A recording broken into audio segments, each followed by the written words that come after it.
10 লক্ষ মুসলমানদেরকে কচুকাটা করে গণহত্যা করেছে জানেন। যেই দিন বাগদাদে গণহত্যা চলে ওই দিনও বাগদাদে বাহাস চলতেছিল। কিসের বাহাস জানেন? মেসওয়াক ডান মারি থেকে করা সুন্নাহ, এটা আমরা জানি। এখন কি উপরের মারি না নিচের মারি? আপনারা হালাকু খানের নাম শুনেছেন? মঙ্গল অধিপতি হালাকু খান বাগদাদের আমাদের বিশাল দারুল হেকমা লাইব্রেরিকে ধ্বংস করেছে। আমাদের সভ্যতা সূতিকাগারের কেন্দ্রবিন্দু ছিল বাগদাদ।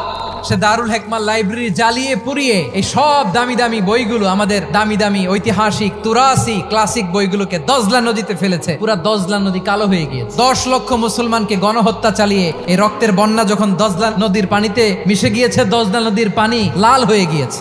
বিশ্ব যখন এগিয়ে চলেছে, আমরা তখন বসে বিবি তালাকের ফতুয়া খুঁজেছি কোরআন হাদিস চষে।